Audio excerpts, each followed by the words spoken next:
Obrigado, Senhor Jesus, por esse momento. Obrigado, Espírito Santo, pela sua presença entre nós. Obrigado, Senhor, por nós podermos te louvar, por nós podermos te adorar. Obrigado, Senhor, porque a gente pode estar aqui nessa noite, nesse templo, com as portas abertas, Senhor. Obrigado porque você nos dá liberdade, Senhor, nesse país para cultuar o seu nome, Senhor. Obrigado, Senhor, porque você nos dá liberdade para cantar alto louvores ao teu nome, Senhor.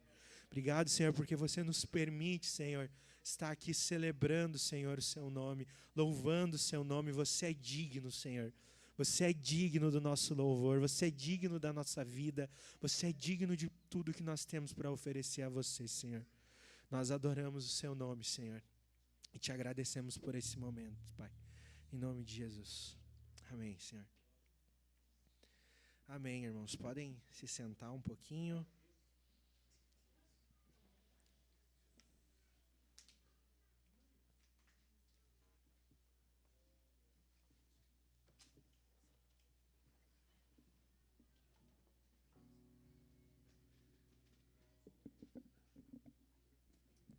Irmãos, para nós nos lembrarmos rapidamente alguns anúncios e algumas coisas importantes, né?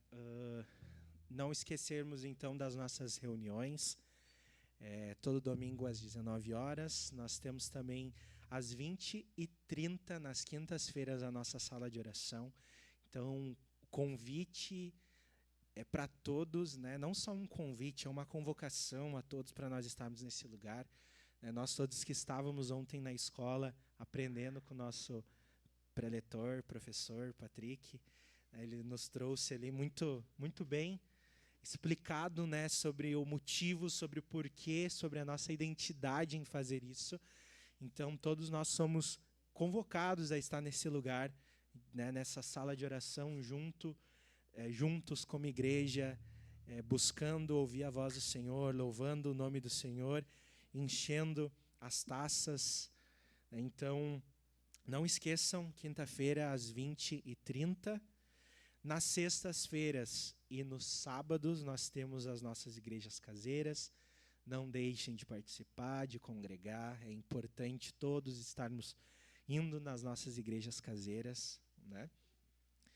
Lembrar também os irmãos da importância, irmãos, de nós virmos nas escolas, né? A escola esse ano ela é para nós.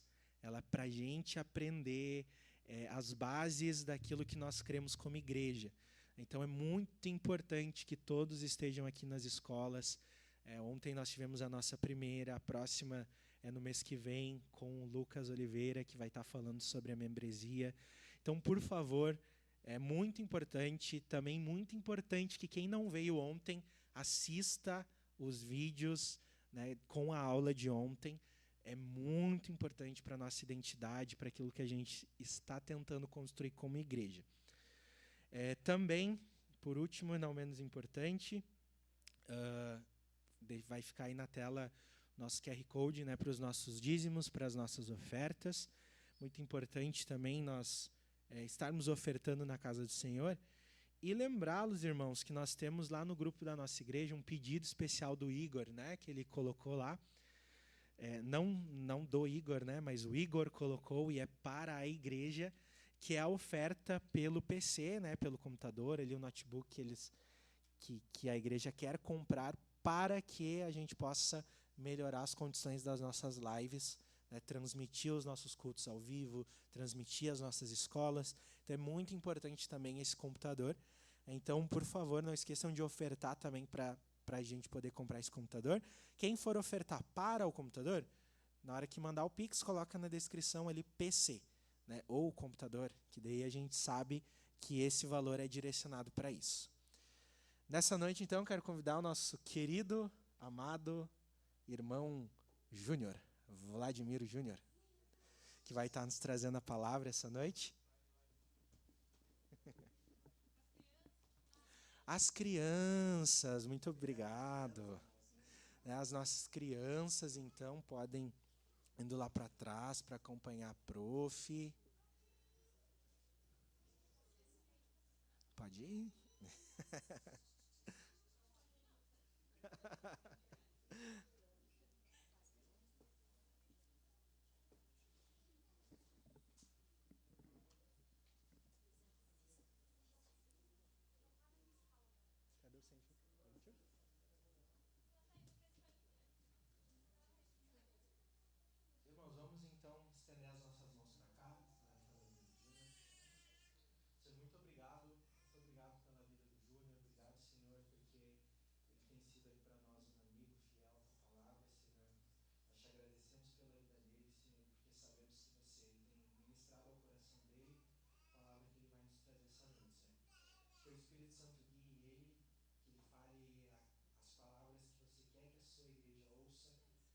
possamos ser transformados pela sua palavra. Não permita, Senhor, que esse seja mais um domingo para nós apenas ouvindo, Senhor, mas que nós possamos ouvir o que o Júnior vai falar, colocar em prática a sua palavra, Senhor, para sermos testemunhas vivas do seu evangelho, Senhor, para todas as pessoas ao nosso redor. Abre, Senhor, os nossos ouvidos, abre os nossos olhos para entender a sua palavra, Senhor. Em nome de Jesus, coloca, Senhor, as suas palavras na boca do Júnior. Amém, Senhor. Amém.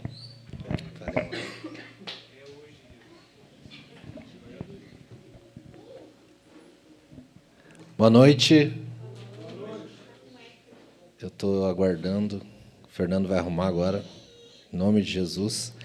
Enquanto isso, eu quero contar uma historinha que aconteceu, que aqueceu meu coração quando eu estava pensando ainda na preparação desse sermão, né?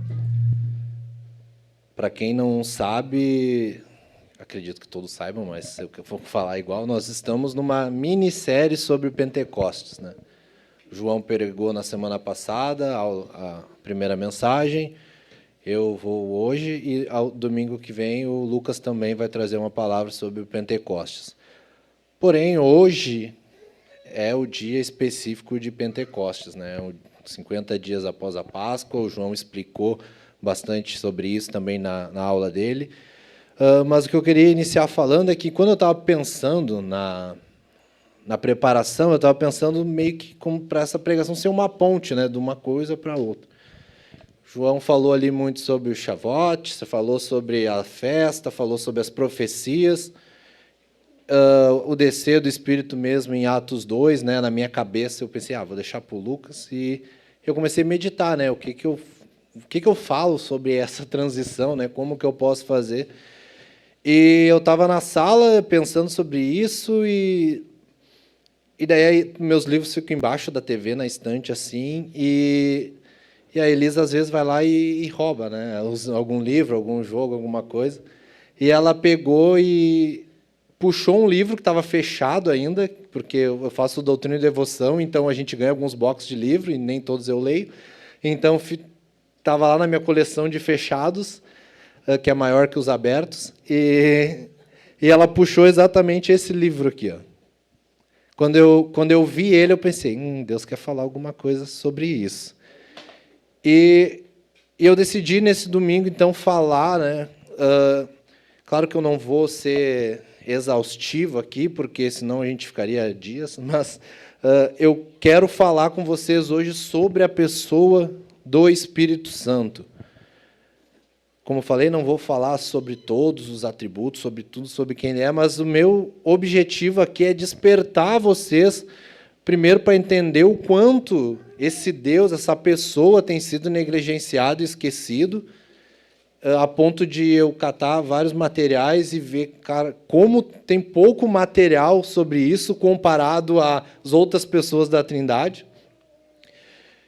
E um dos livros que daí eu gostaria de indicar, se você ainda não conhece, é O Deus Esquecido, do Francis Chan.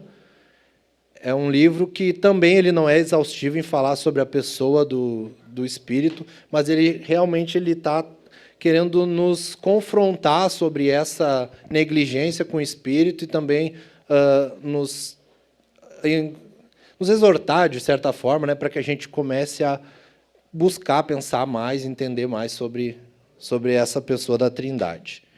Amém? Se alguém puder trazer uma água para mim, eu agradeço. Então, como eu disse, no domingo passado, o João falou sobre o Shavuot, também conhecido como a festa das primícias ali. Ele focou bastante nas profecias, né? Joel, Jeremias, onde essa festa ali, basicamente, quem não viu ainda, assista lá, falo novamente, eu não vou me aprofundar nisso para não tomar tanto tempo, mas antes, para que eu possa seguir. Jesus responde, eu sou o caminho, ninguém vem ao Pai a não ser por mim. Filipe, no verso 8, se ninguém vê o Pai a não ser por ele, mas ele ainda pergunta, Senhor, então mostra-nos o Pai, pois isso nos basta. Porque se eles veem o Pai, quer dizer que eles viram o Filho. Então, Jesus acaba de falar que ninguém vê ao Pai a não ser por ele, se ele ir embora, ele não estaria ali, então como poderia ver? Aqui é como se eles estivessem dizendo: Jesus, se a gente puder ver, se a gente souber para onde ir, daí sim o nosso coração vai se acalmar. Tem que ter alguém para nos guiar, tem que ter alguém para nos dar resposta, para nos acompanhar durante esse caminho. Jesus, mais uma vez, tenta tranquilizar eles com os versos daí 15 e 18. Pular. Se vocês me amam, obedecerão aos meus mandamentos. E eu pedirei ao Pai, e Ele lhes dará outro conselheiro para estar com vocês para sempre. O Espírito da Verdade. O mundo não pôde recebê-lo, porque não o vê nem o conhece, mas vocês o conhecem, pois Ele vive com vocês e estará em vocês. Não os deixarei órfãos, voltarei para vocês. Jesus, ele fala: calma, vocês não vão ficar órfãos. Vocês não têm que estar se preocupando com isso. E ele promete enviar outro conselheiro. Ele não fala assim: vocês não precisam de alguém para guiar vocês. Ele não ataca a motivação do coração ali. Ele fala: não vai ser eu vou enviar outro consolador para guiar vocês. Então vocês não precisam ficar desesperados. E ainda assim, diante de todas essas falas de Jesus, parece que ainda não era suficiente para acalmar o coração dos discípulos. Vamos avançar para o capítulo 16, verso 5.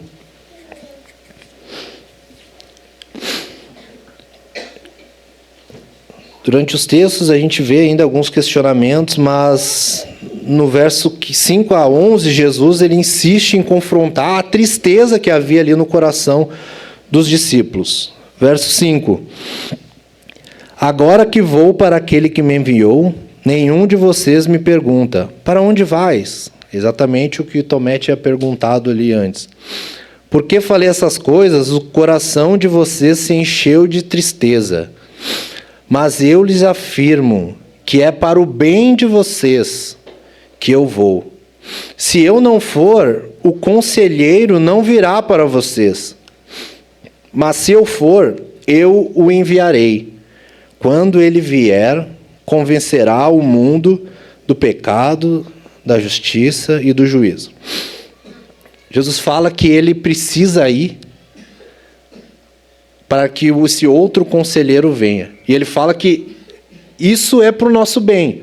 Ou seja, era necessário que ele fosse e esse conselheiro estivesse aqui para o nosso bem. E quando ele viesse, ele ia convencer o mundo do pecado, da justiça, do juízo. Dá para entender que teria uma restauração, talvez, do reino, se viria o reino de Deus, de certa forma, assim, de repente era algo que os discípulos pensavam. Avançando mais um pouco, Atos 1, aqui Jesus já morreu, já ressuscitou, e ele aparece novamente aos discípulos, que então perguntam no verso 6, Senhor, será este o tempo em que vai restaurar o reino de Israel? Acabamos de ler no verso 16. Quando ele vier, convencerá o mundo do pecado, da justiça e do juízo. A gente pode pensar, Jesus falou que isso seria quando o Espírito Santo viesse. Só que, na verdade, o outro conselheiro, ele está falando sobre outra pessoa, alguém que depois eu vou trazer, que era da mesma essência que ele. Então, o raciocínio para mim, eles era fácil. Jesus foi, morreu, ressuscitou e sumiu. Daí, do nada, ele aparece de novo. Com o caminho de Emaús, nem reconheceram ele. Então, provavelmente, ele estava de alguma forma diferente. Ele já tinha ali o corpo glorificado. Então, é como se os discípulos pensassem. Tá, ele falou que ele ia ir e depois ele enviar outro.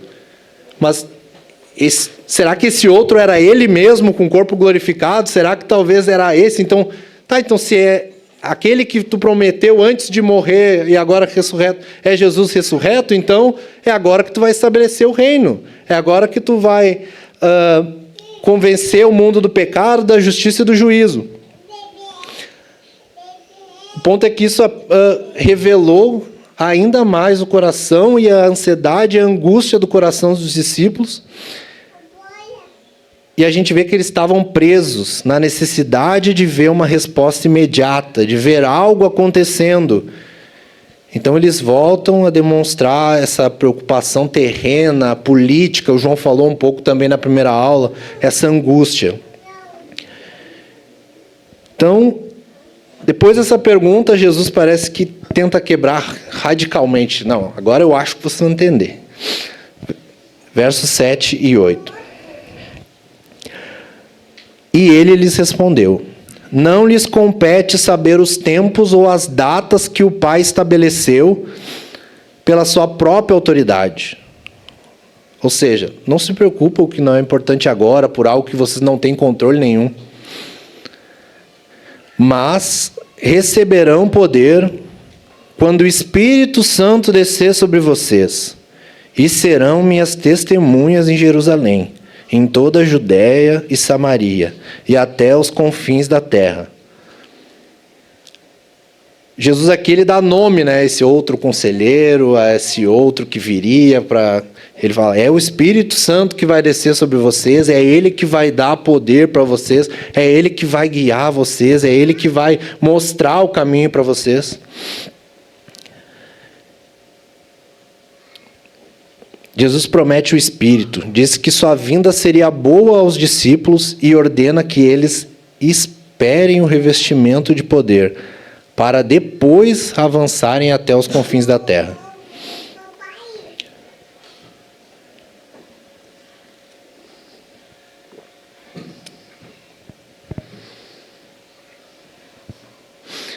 Diante desses textos, dessa ansiedade que os discípulos estavam, dessa preocupação, vocês conseguem notar alguma semelhança com os dias de hoje? Eles estavam angustiados, aflitos, ansiosos, estavam um pouco perdidos. Eles queriam agir, queriam fazer alguma coisa, eles queriam ir com Jesus, eles queriam ver o Pai, eles queriam algo visível, algo acontecendo. E o que Jesus fala é, esperem. Esperem que eu estou providenciando algo para o bem de vocês. Esperar. Jesus, tu nos tirou de quem nós éramos, largamos todas as nossas famílias, largamos tudo, seguimos você, você foi nos mostrando, nos guiando, e agora você está indo embora, vai nos deixar aqui, e você quer que a gente fique sentado aqui em Jerusalém esperando?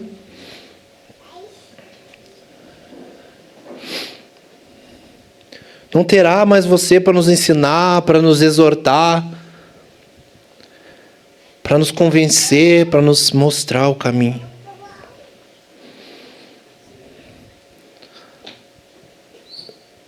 As palavras de Jesus, de alguma forma, parece que não entravam na cabeça dos discípulos. Jesus tentava acalmar, falava que ia providenciar, mas ela era ignorada, negligenciada, porque a aflição que existia neles parece que não deixava eles ouvir. O luto, né, de ficar sem o mestre ali fazia eles negligenciar essas palavras. Não só as palavras, mas eles estavam negligenciando ali aquele que o Senhor ia enviar. Por mais que Jesus falava que enviar outro, parece que eles não perguntavam, mas quem é esse outro? O que ele vai fazer? Não, eles queriam saber de Jesus. Por que ele está indo? Por que eles não estavam preocupados com aquela pessoa ali. E 2000 anos, quase 2000 anos depois, a gente continua negligenciando essa pessoa que os discípulos negligenciavam. As palavras de Jesus que os discípulos estavam negligenciando. A gente é ansioso, a gente fica angustiado quando tem que aguardar.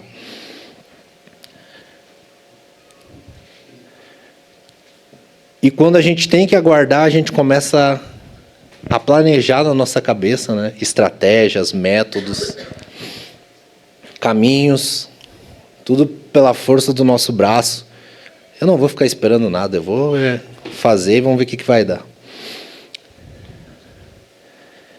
Se Jesus usou todas essas palavras de que enviaria alguém para tranquilizar o coração dos discípulos, será que essas palavras também não deviam ser suficientes para nos tranquilizar? Para tirar a nossa ansiedade?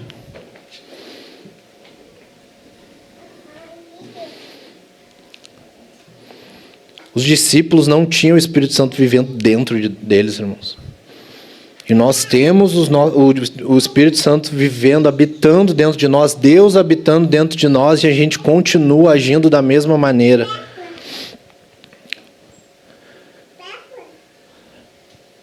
Então tem algum problema que faz com que a gente não consiga abrir mão do controle para se submeter àquele que está habitando dentro de nós. E eu acho que tudo isso acontece porque a gente não tem a menor ideia de quem é esse que está habitando dentro de nós. A gente sabe que há o Espírito Santo habitando dentro de nós, mas na realidade, no nosso coração, a gente não sabe quem é. A gente não sabe o que ele faz, como ele age, qual é o poder dele.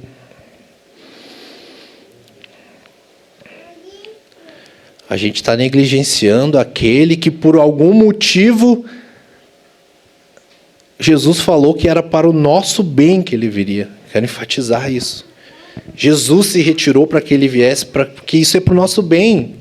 E a gente não gasta 1 hora da semana, do mês, talvez do ano, pesquisando e pensando sobre a pessoa do Espírito.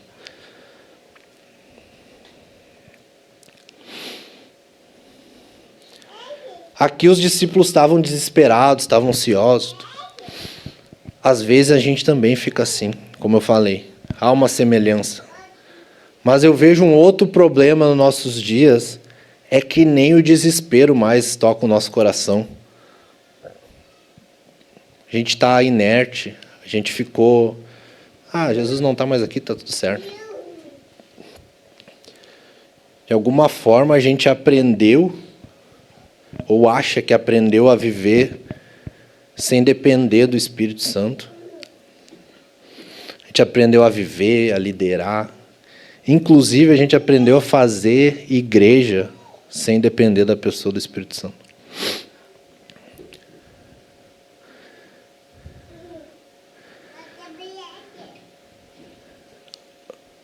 O Francis Chan fala no livro, acho que é o capítulo 1, sobre que a gente vive hoje numa trindade adaptada. Trindade, né? Pai, Filho e Espírito Santo. Mas ele usa que é como se a nossa fé ela estivesse alicerçada no Pai, no Filho e em alguma outra coisa. Ele usa em uma dos resumos, né, que algumas igrejas vivem, a trindade adaptada é o Pai, o Filho e as Escrituras. Seria menos pior se fosse o Pai, o Filho e as Escrituras. Pelo menos teria as Escrituras. Mas há igrejas, há congregações, há pessoas dentro de igrejas que elas nem as Escrituras têm sido o alicerce da fé delas. É o que eu estava falando, é o Pai, o Filho e o método. O Pai, o Filho e o modelo de sala de oração. É o Pai, o Filho e a estratégia humana, como eu vou emocionar, como eu vou gerar o ambiente. Nós precisamos de uma estrutura melhor para que as pessoas se sintam abraçadas, se sintam bem. Não quero que vocês pensem que o problema é a organização, a liturgia, ter uma cadeira boa. Não. Nada disso é errado, nada disso é pecado, mas quando o foco é isso, quando você acha que isso que é necessário para se fazer igreja, ou para se viver diante da face de Deus, aí está o ponto no seu coração. A organização, como falei, não é o problema. O problema é negligenciar o agir do Espírito diante de tudo isso. Se o Espírito Santo fosse completamente retirado das nossas vidas hoje, da nossa comunidade, das nossas reuniões de oração, do nosso culto doméstico, de dentro das nossas casas, o que de fato mudaria? A nossa reunião deixaria de acontecer, a nossa oração deixaria de acontecer.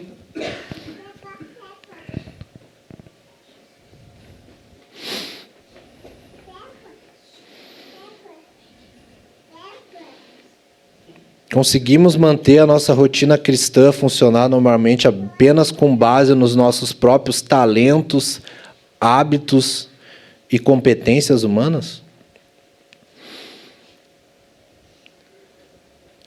Isso é mais um ponto onde o Espírito Santo tem sido negligenciado em nossas vidas. Esse próximo ponto aqui, eu não quero usar ele como uma desculpa para a nossa negligência com o Espírito Santo, tá? Mas é algo que, na história da igreja, por muitos anos aconteceu.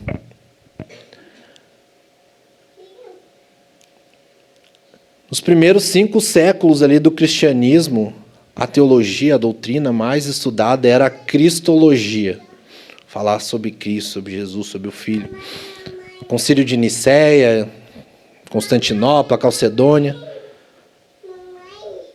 Inclusive, um dos documentos mais importantes da história da igreja, o Credo Apostólico, ele é uma pequena prova da negligência, não da negligência, mas da diferença de ênfase entre as 3 pessoas da Trindade. Eu vou ler com vocês. Creio em Deus Pai, Todo-Poderoso, Criador do céu e da terra. Enfatiza a existência de Deus, a pessoa de Deus e as obras de Deus. Em Jesus Cristo, seu único Filho, nosso Senhor, que foi concebido por obra do Espírito Santo, nasceu da Virgem Maria, padeceu sob Pôncio Pilatos, foi crucificado, morto e sepultado. Desceu ao Hades, ressuscitou ao 3º dia, subiu aos céus, está sentado à direita de Deus Pai Todo-Poderoso, de onde há de vir a julgar os vivos e os mortos. Enfatiza a existência de Jesus, a pessoa de Jesus e as obras de Jesus como um todo. Aqui a gente já vê que a cristologia era a diferença de ênfase que dá do Pai para o Filho. Quando o Credo vai falar, então, finalmente, da 3ª pessoa da Trindade, creio no Espírito Santo. Nenhuma palavra mais sobre a pessoa dele.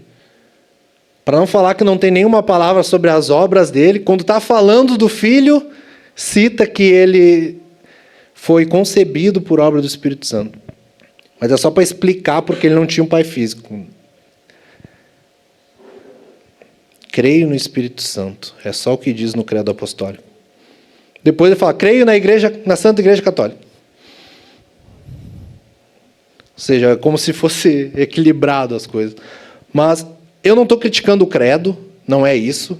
Tá? Tudo que está escrito sobre o Pai, sobre o Filho, é real.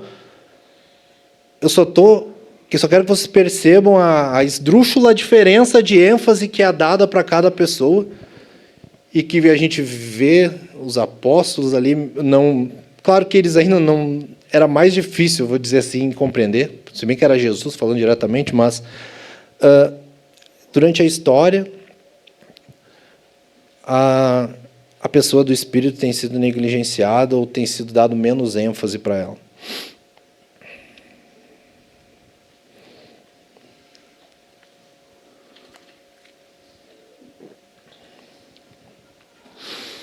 Preciso que, se você não prestou atenção em nada até aqui, você preste atenção agora.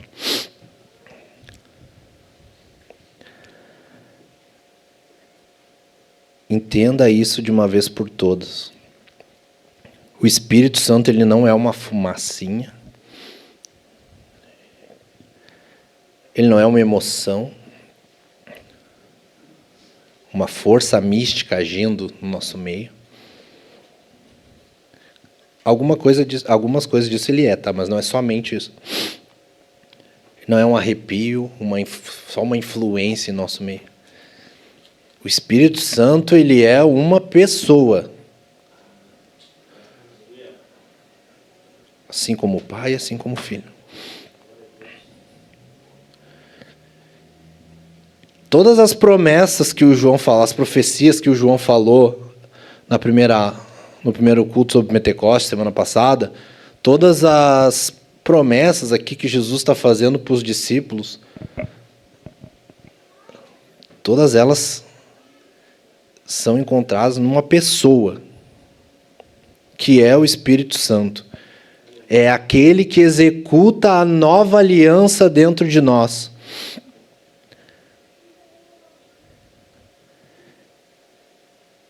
E se o credo não deu ênfase para a pessoa do Espírito Santo? A nossa confissão de fé deu ênfase. E acredito que, mesmo a gente escrevendo um textinho lá sobre a pessoa do Espírito Santo, poucos leram, mesmo assinando em algum lugar que concordaram. E eu queria ler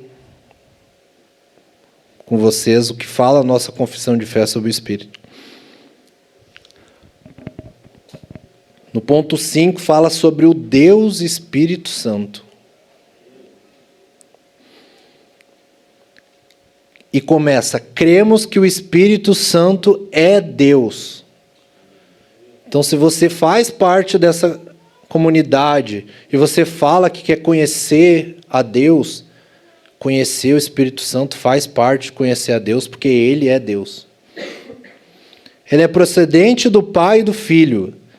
Ele executa e realiza a obra redentiva na vida do crente. Ou seja, é Ele que está agindo e nos convencendo a cada instante. Ele nos regenera. Ele muda o nosso interior. É Ele que escreve a lei no nosso coração. Faz-nos sua habitação para sempre e nos prepara para a vida e serviço divino. Após a conversão, o Espírito deseja preencher, capacitar e ungir os crentes para o ministério e testemunho. Aquele que está habitando dentro de nós, Deus habitando dentro de nós, é que te capacita, irmãos, para servir no ministério, para falar sobre quem Jesus é, para pregar o Evangelho, para ir até os confins da terra, para abrir a porta e receber alguém.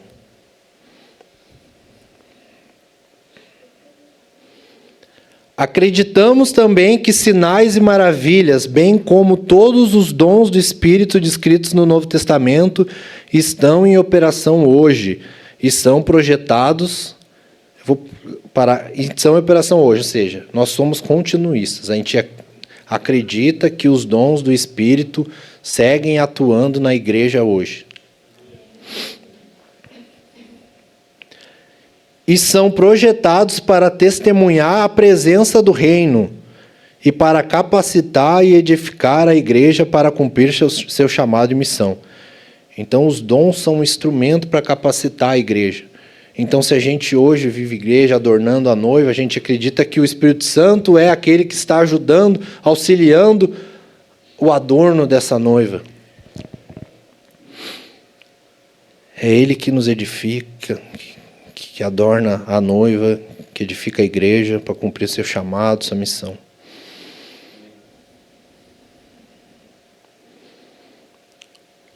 Aqui há uma condensação sobre a pessoa do Espírito e suas obras. Eu vou mandar isso aqui, irmãos, eu gostaria que todos lessem, relessem, meditassem sobre a pessoa do Espírito.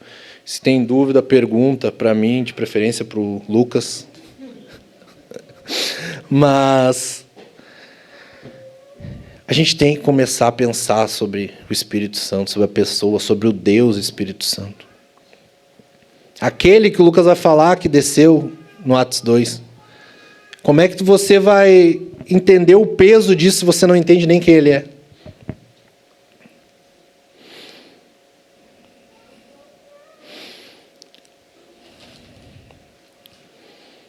Voltando rapidinho em João 14, eu pedirei ao Pai e Ele lhes dará outro conselheiro, Jesus fala. Aqui eu disse que ia falar sobre isso, né? Jesus ele é muito específico e muito certeiro, como sempre, em usar as palavras, né? Então, só que o outro conselheiro pode passar um pouco vago na nossa mente, porque outro, então é outro, não é o mesmo. Só que no grego existem duas palavras que são traduzidas como outro no português, que é héteros, outro de uma espécie diferente, e alós, outro da mesmíssima espécie, natureza e essência. Alós aqui, se nós fosse dar um exemplo, eu até fiquei pensando, mas é como se fosse... tem um animal... Vai ser bem ruim o exemplo, mas eu vou tentar. Deus abençoe. Um animal é o cachorro, daí tem outro cachorro. É da mesma espécie mesmo, tudo igual, mesma raça, tudo, tá? Então, ele... Só que daí estou fugindo da questão da trindade, tá? É só para você entender a diferença dos outros. E tem o animal cachorro e o outro animal um gato. Não é da mesma espécie, são diferentes, não tem nada a ver uma coisa com a outra, mas a gente usa outro e outro. Outro cachorro seria alós e outro gato seria héteros. Mas esquece agora os animais, tá? É só para você entender a diferença, por que traduz igual. Mas o ponto é que o Espírito Santo, ele, em nenhum momento ele vem como um substituto, como alguém inferior, alguém superior. Ele é igual. Ele é Deus igual. Ele é uma pessoa igual.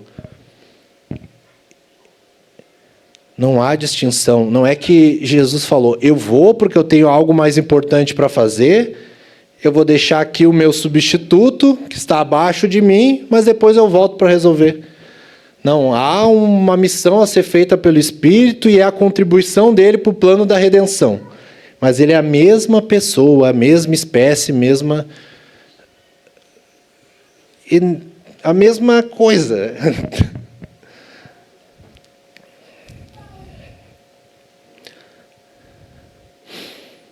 Ele é Deus qualificado exatamente como Jesus é Deus, compartilhando os mesmos atributos divinos. Onisciência, onipresença, onipotência.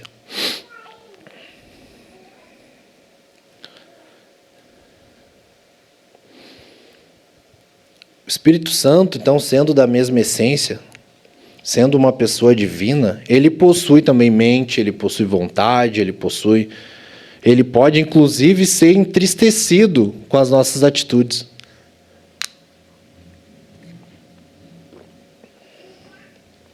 Efésios 4, Paulo exortando a igreja, ele cita várias coisas que eles não deveriam fazer.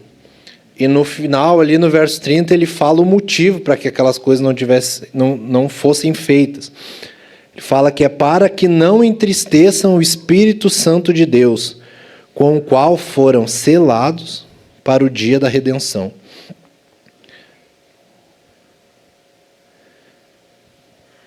Ainda no 14, que a gente voltou, verso 17,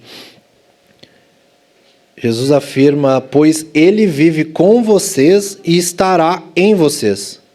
Queria que você prestasse atenção na mudança de com para em. Ele vive com vocês, mas agora ele viverá, outras traduções, em vocês. Aqui é um ponto que eu estava viajando, pensando na pessoa de Jesus, do Espírito, a confusão, e eu corri para os universitários, né, o Gerson e o Lucas, para ver se não era heresia, e eles falaram que a minha heresia está na Bíblia. Mas eu comecei a pensar sobre Jesus descendo, se fazendo homem, encarnando, tendo um corpo físico. Estão comigo? Jesus, quando encarnou, ele tinha um corpo físico, amém? Então, se ele estivesse em Jerusalém, ele não podia estar em Cafarnaum, Belém, Nazaré. Ele estava num lugar apenas. É como se uma das consequências de Jesus abrir mão da glória dele, se fazer carne, é como se de alguma forma ele abrisse mão e se limitasse geograficamente. é como se, de alguma forma, o atributo da onipresença dele, como Deus homem, não fosse perdido naquele momento que ele encarnou. É claro que depois ele ressuscitou, ele tinha um plus nesse corpo, né, que atravessava a parede, se trasladava, mas ainda assim era um corpo físico.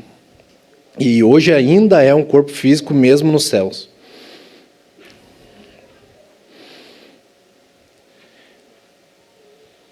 Então não teria como Jesus estar com os discípulos diante da missão deles, diante do ministério deles. A gente vê depois em Atos, cada um vai para um lado. Como que Jesus estaria com cada um deles em cada lugar geograficamente que eles estivessem? Aqui eu não estou desprezando a deidade de Cristo, né, que ele também é Deus, então daí entra em outro assunto, que é a louca dança da Trindade, que são 3, mas são 1, então com certeza ele sabia o que estava acontecendo lá, mas só não conseguia estar de forma física por causa da onisciência que há no Pai, que há nele, que eles se comunicam. Então, não vou explicar sobre isso, porque eu ia gastar a noite toda, não ia conseguir, então vocês também não entendendo, eu só ia perder tempo nesse momento. Então, por isso que ele fala que, para o bem, ele teria que ir. Porque agora ia enviar alguém, um alós da mesma essência, que teria mesmos pensamentos, que compartilha os pensamentos com ele, que também saberia falar, vai por ali, vai por lá, faz isso, faz aquilo. Só que esse estaria habitando dentro de cada um dos discípulos, ele não estaria mais com eles, como Jesus, ao lado, ele estaria neles, habitando dentro deles. Então, é como se esse outro Consolador fosse aquele que pudesse acompanhar cada um até onde tivesse que ir, até os confins da terra.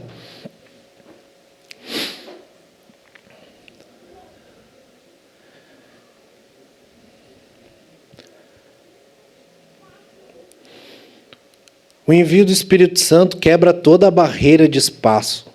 Ele deixa de ser um Deus que apenas caminha ao lado, para se tornar o Deus que habita dentro, em seus discípulos. O Espírito é a pessoa que capacita os discípulos no ID, que está presente neles, está presente em nós, e em todo lugar, em qualquer situação.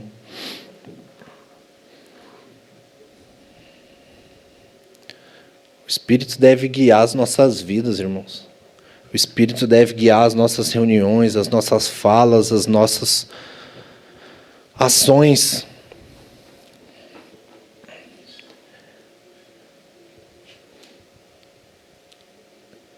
E por mais que a gente negligencie ele não deixa de agir na nossa vida, irmãos.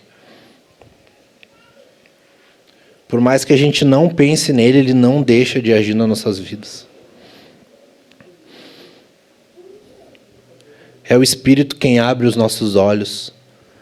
É o Espírito que nos convence do pecado. É o Espírito que nos faz crer na obra redentora de Jesus. Toda a compreensão salvadora da verdade, toda a fé genuína, toda a esperança viva e toda a rendição real a Cristo são obras aplicadas em nós pelo Espírito Santo. Sem o Espírito agindo, irmãos, era impossível crer. Era impossível contemplar Cristo e ser transformado.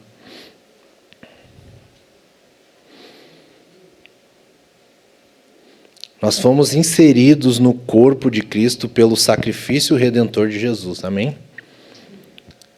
Mas é o Espírito que sela isso em nosso coração e nos enche diariamente da certeza para que a gente permaneça firme, para que a gente permaneça convicto na nossa crença.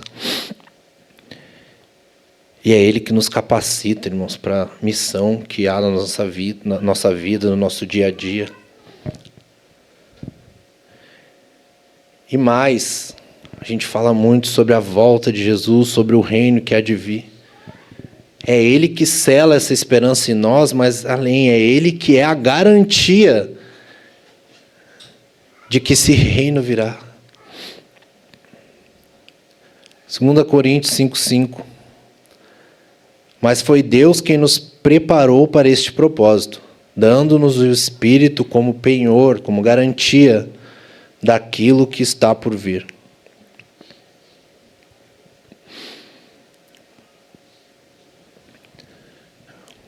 Deixa eu tomar água aqui agora, vai.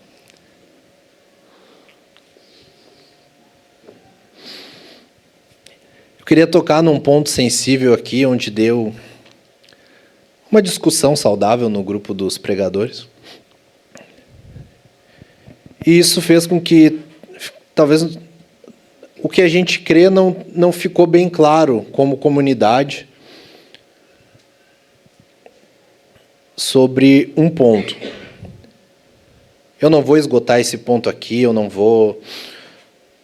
Também é um tema amplo, né? Não vai ter como eu falar sobre cada ponto, defender toda a tese aqui, mas se tiverem dúvida, me procure o líder da sua igreja caseira, os presbíteros. Mas vocês já ouviram falar sobre a doutrina da segunda bênção e o batismo no Espírito Santo?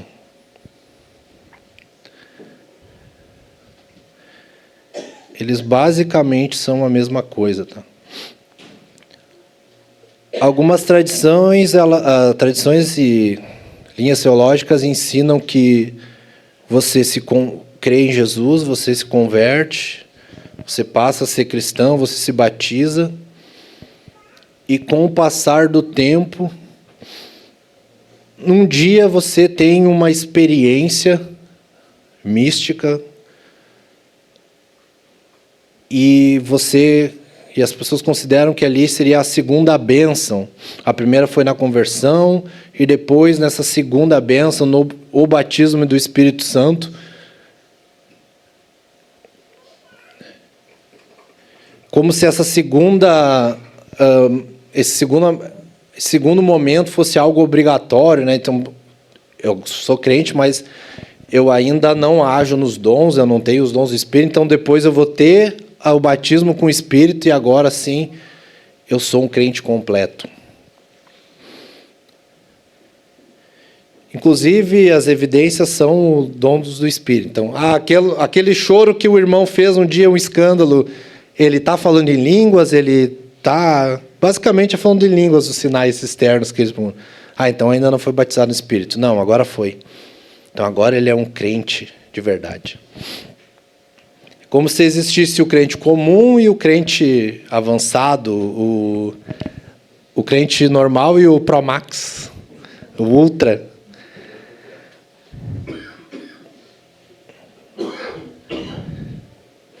Nós, como comunidade, irmãos, a gente não crê. Não é que a gente não crê no batismo do Espírito Santo, no descer, no agir do Espírito Santo. A gente não crê que são momentos separados.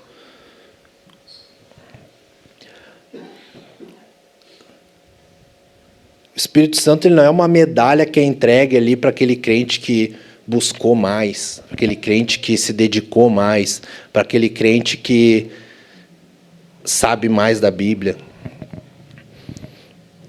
Nós cremos que todo aquele que pertence a Cristo, que faz parte do corpo de Cristo, tem o Espírito Santo habitando dentro dele. É batizado com o Espírito Santo. E isso não tem nada a ver com você ser melhor, com você ser mais inteligente, com você ler mais, orar mais, não. Isso é um ato totalmente soberano, gracioso e posicional de Deus. Paulo afirma em 1 Coríntios 12:13, pois todos nós fomos batizados em um só Espírito, formando um só corpo. Então é um só corpo. Não tem divisão do crente que não foi batizado, do crente que foi.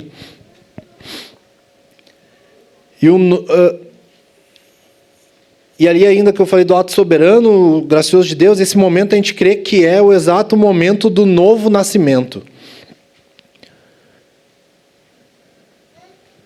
E o novo nascimento, então, o batismo no Espírito, eles ocorrem no mesmo momento e fazem parte da realidade da nova aliança. Pelo Espírito somos unidos a Cristo, inseridos em seu corpo e feitos participantes da nova humanidade, dessa nova aliança que Deus está formando para esse reino vindouro. Em outras palavras, quem nasceu de novo, quem está em Cristo, quem pertence ao corpo de Cristo, foi batizado com o Espírito Santo.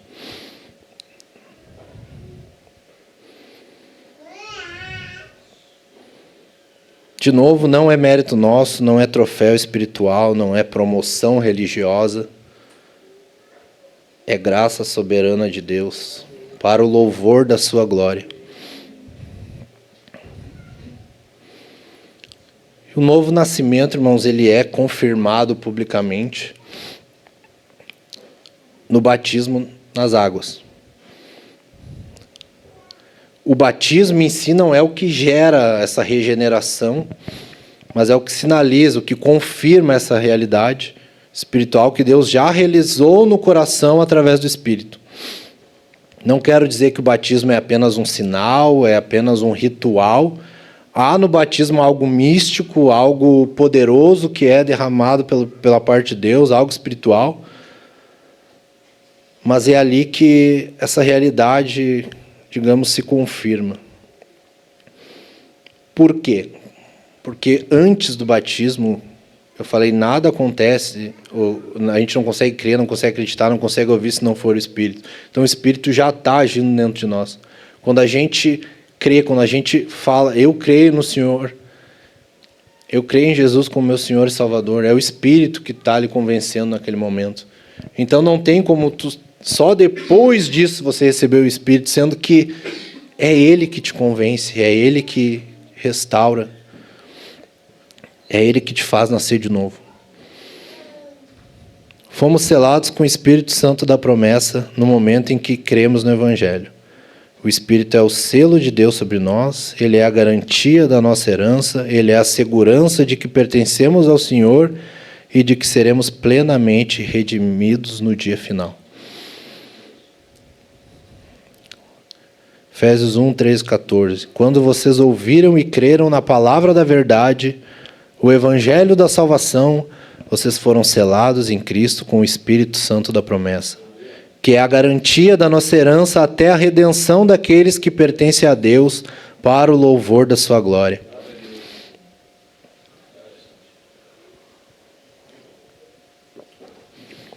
Eu não trouxe esse ponto para trazer discussão teológica, assim para alinhar o que a gente pensa como igreja, mas também porque eu vejo um risco hoje e eu vejo algo que acontece na nossa realidade. O problema não é somente diferença de interpretação, não vou usar a palavra erro. O problema é que muitas vezes essa lógica ela nos faz esquecer, né, do verdadeiro poder que há no Espírito Santo e o verdadeiro poder que é exercido no nosso dia a dia. Na prática, quando a gente tem essa primeira experiência, né, com o Espírito Santo, onde a gente sente ele mais forte pela primeira vez, onde quem que acredita na segunda bênção denomina como batismo no Espírito Santo,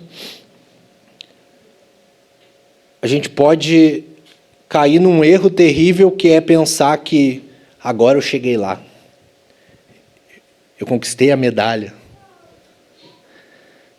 E em vez de essa experiência fazer a gente se tornar mais dependente desse poder, desse agir, a gente esquece, porque eu já alcancei o batismo no Espírito Santo, e agora eu começo a me preocupar, a procurar o próximo degrau que eu vou subir na escala de crentez.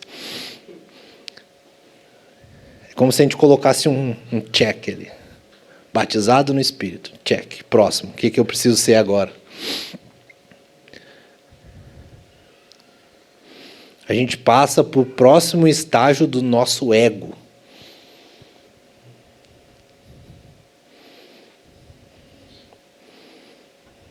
Espírito Santo não é um videogame. Ser crente, ser cristão não é um videogame onde você vai concluindo as fases e vai evoluindo.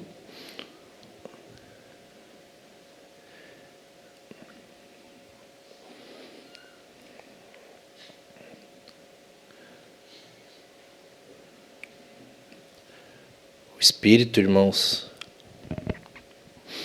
ele vai lhe dar experiências místicas. Ele vai agir de forma sobrenatural durante a história. Mas não é apenas uma vez. Se você experimentou dele hoje, amanhã busque mais.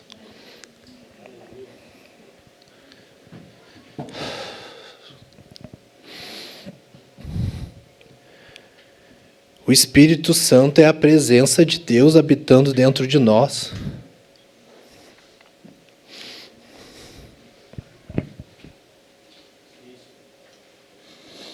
É Ele que nos conduz ao nosso amado, é Ele que nos conduz a Cristo, é Ele que abre os nossos olhos e permite contemplar a beleza que há no Filho de Deus.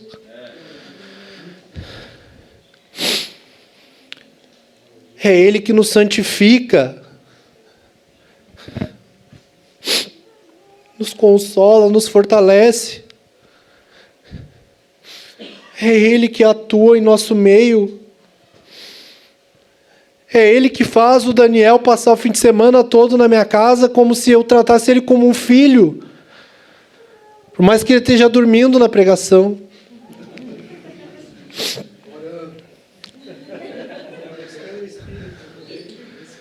O cara que veio lá da Bahia e eu não conhecia há um ano atrás.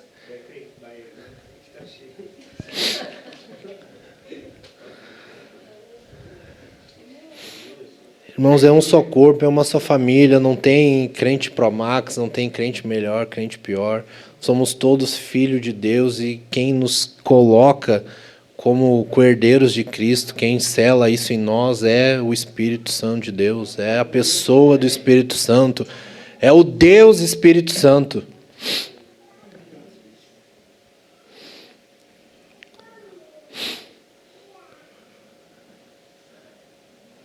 A Bíblia nos apresenta o Espírito Santo como presença, como poder e como dependência diária.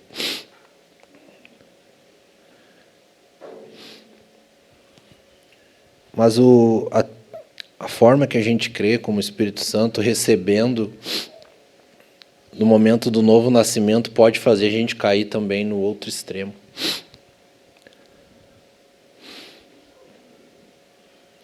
Rejeitar essa ideia de segunda bênção faz com que a gente use a teologia como uma desculpa para uma vida fria espiritualmente. Eu já recebi quando criei, já fui selado quando me converti, fui batizado em um só Espírito, um só corpo. Tudo isso é verdade, bíblico, é precioso. Mas isso também tem nos levado a uma vida mais cheia do Espírito, ou a gente só mudou o lapso temporal do que isso aconteceu? Assim como quem crê na segunda bênção, no momento que é cheio tem a primeira experiência com o Espírito Santo, acha, agora eu alcancei, para nós é pior, porque a gente acha que alcançou antes. Então, desde antes, a gente já vem negligenciando. Como eu falei, irmãos, é Ele que nos guia a cada passo. Paulo diz em Efésios 5,18, não se embriaguem com vinho, que leva à libertinagem, mas deixem-se encher pelo Espírito. Quando alguém se embriaga, irmãos, aqui a exortação é com a embriaguez, sim, mas o ponto que eu quero tirar daqui é que quando alguém se embriaga, o álcool ele afeta o seu jeito de agir, o seu jeito de falar, o seu jeito de caminhar, seus reflexos, suas decisões, seus desejos, seus comportamentos, tudo é afetado pelo álcool. Ou seja, aquilo que enche a pessoa começa a tomar posse dela, começa a conduzir ela. Paulo nos chama para nos embriagarmos do Espírito Santo de Deus. para que sejamos cheios.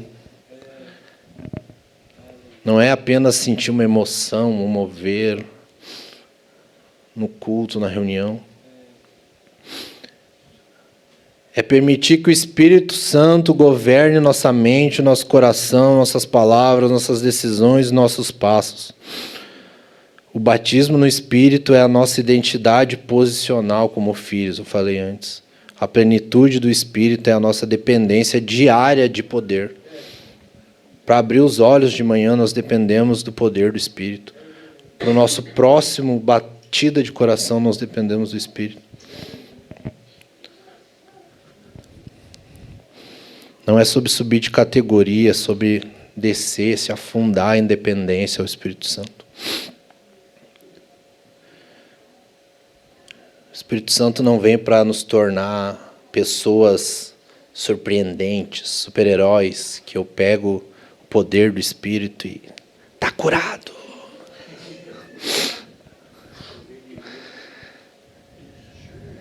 Ele tem esse poder, mas ele não é isso, irmãos. Toda compreensão, eu falei antes, salvadora da verdade, toda fé genuína passa por ele.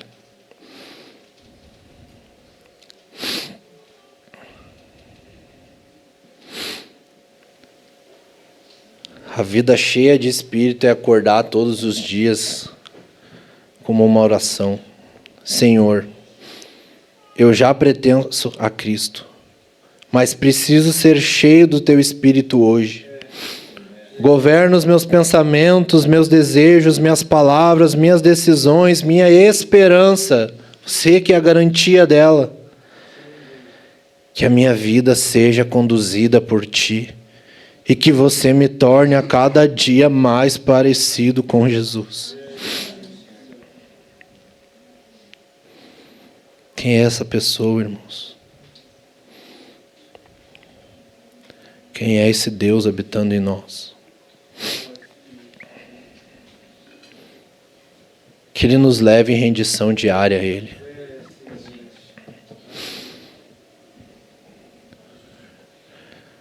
A promessa de Jesus é: não vou deixar vocês órfãos. E ela se cumpre na pessoa do Espírito Santo. A gente pode até manter como métodos, estratégias, mas nada vai, na verdade, se sustentar sem o Espírito Santo. Antes eu falei, a gente consegue fazer sem o Espírito, mas na realidade eu creio que é impossível fazer algo sem o Espírito Santo de Deus. Nada se sustenta sem Ele. Então a gente pode fazer igreja sem o Espírito Santo, a gente pode, mas nada vai sustentar, porque o nosso sustento, o nosso mover, o nosso agir, as nossas esperanças estão nele. Estou encerrando, se o Gabi quiser subir. Concluindo, todo aquele que nasceu de novo recebeu o Espírito e foi inserido no corpo de Cristo. Mas mesmo assim ainda somos chamados para ser cheio deles todos os dias. Porque o Espírito Santo não veio para tornar cristãos mais impressionantes, veio para nos tornar mais parecidos com Jesus. Que sejamos uma igreja cheia de verdade, mas também cheia de vida. Cheia de doutrina, sim, de escritura, mas também cheia de poder do Espírito Santo de Deus. Cheia de ordem, organização, mas também cheia da presença de Deus, irmãos. Queria convidar você a ficar em pé.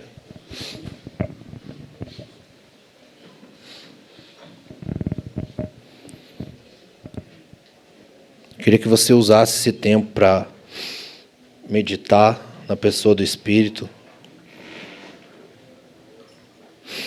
para se arrepender por ter negligenciado Ele.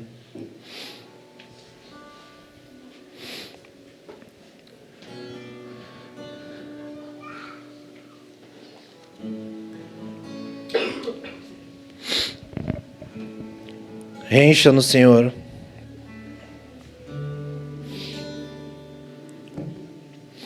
Perdoa-nos por tantas vezes negligenciarmos a sua pessoa, para negligenciarmos a sua deidade. Perdoa-nos por confiar mais, Senhor, nos nossos métodos, nas nossas estratégias, do que no agir que há por meio de você, ó Espírito. Pelo agir que há no teu poder.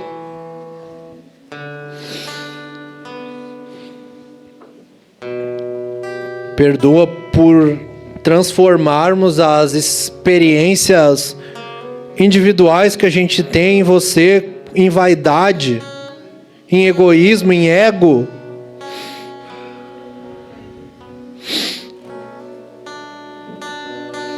Perdoa-nos por usarmos uma teologia correta, uma revelação da Tua Palavra, uma interpretação da Tua Palavra para ser uma desculpa para vivermos uma vida fria.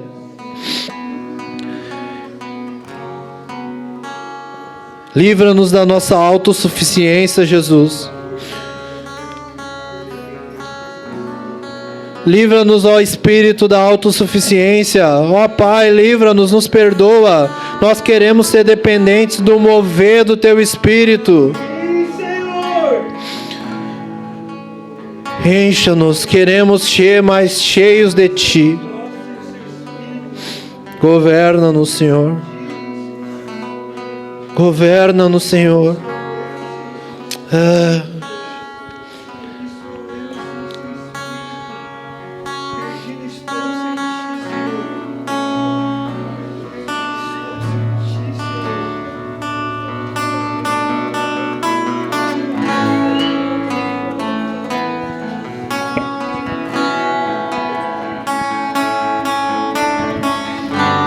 Sim, Senhor. Até, Senhor, para se arrepender agora, nós dependemos do Seu Espírito. Sem o Seu Espírito em nós, não há um arrependimento genuíno. Dai-nos do Seu Espírito para que a gente possa se arrepender, Senhor.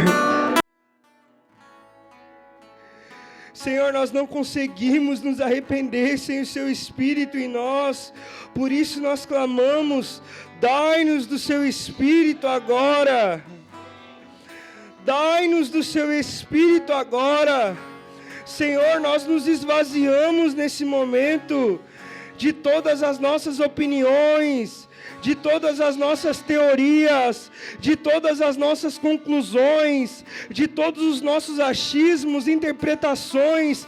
Nós nos esvaziamos para que você nos encha do Seu Espírito. Sem o Seu Espírito é impossível viver a vida cristã. Você é o Espírito que pega do outro lado. Você é o Paracleto que nos ajuda a caminhar. Ó Paracletos, nós te clamamos agora. Só você, Senhor, pode gerar vida em nós. Só você, Espírito, pode gerar vida na igreja. Não tem modelo, não tem forma, não tem método. É só o Seu Espírito em nós.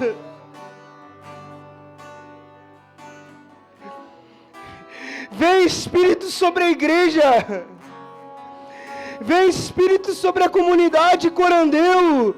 Vem, Espírito, sobre a igreja brasileira. Vem, Espírito, sobre a igreja universal. Sem o Seu Espírito é impossível. Não há vida sem o Seu Espírito. Não há avivamento sem o Seu Espírito, Senhor. Nós clamamos mais o Seu Espírito. Vem novamente, como o Senhor veio em Pentecoste. Vem novamente, preenche-nos, Senhor. Vem novamente, vem novamente, Senhor. Desce mais uma vez sobre a igreja. Aqui estamos nós, reunidos, pedindo